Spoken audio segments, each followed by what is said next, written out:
respected chief guest, or the judices, and everyone present here. Let's start by defining what entrepreneurship really means.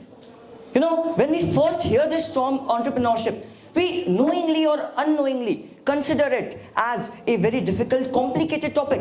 But it's not so. It's a very easy topic to be understood. We do this every day. Entrepreneurship is a business activity which is hereby carried by a person who is called an entrepreneur. So who is an entrepreneur then?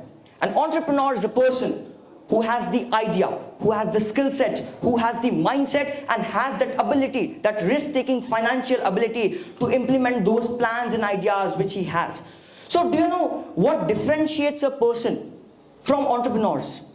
It's the risk-taking ability and the devoteedness that entrepreneurs have towards business and ordinary people don't.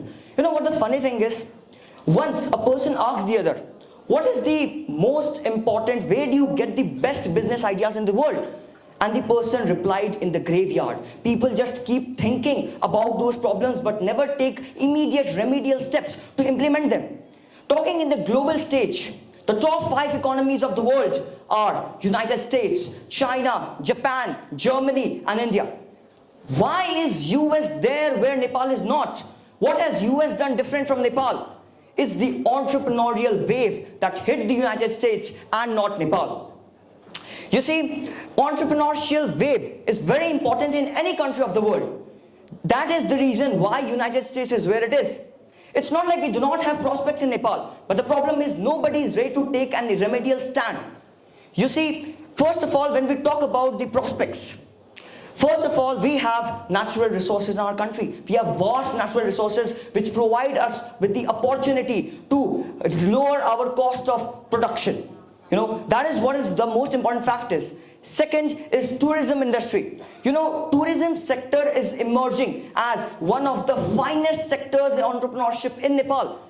We have the greatest asset in tourism industry, which is the Mount Everest. So why don't we take remedial steps to basically implement those plans and promote entrepreneurship in Nepal? That is the main concern that is prevailing. And third is, okay, you set up businesses, but you need a market to basically sell those products. If you do not have a market, you cannot sell those products. So Nepal itself is a very huge market.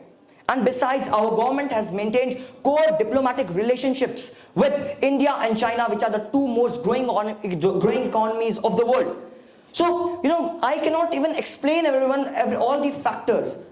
We have this hydropower potential, we have the tea production in Ilam and whatnot. So, my dear judges, with opportunities come great challenges. First of all, the major challenge that starts with is the educational sector. Our curriculum is outdated. We are producing employees, not employers.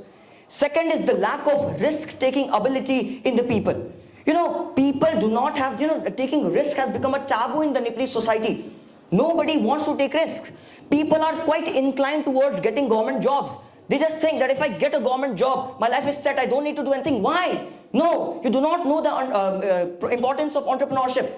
Thirdly, it's not everyone is not taking risks. There are people who are taking risks. But the problem rises where, people take risks, but their motive of starting a business is not clear. Motive is very important when you start a business. People in Nepal are quite money-minded.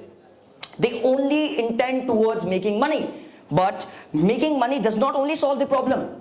You become a great entrepreneur when you have that purpose. Google was never established with the purpose of making money, although it is making a huge amount of money now. Google was intended towards solving a greater cause. And that is why now we cannot even imagine our lives without Google. So these things have to be kept in mind. And also, some of the efforts from the government side is also lacking. It's not that government has not done anything, but some more steps have to be taken in Nepal. Finally, we can conclude that entrepreneurship is the only solution to all the problems of Nepal. If you become an entrepreneur, you will help yourself in the first stage, you will help your family, you will help your employees' family, you will help your society, you will help the nation. Thank you.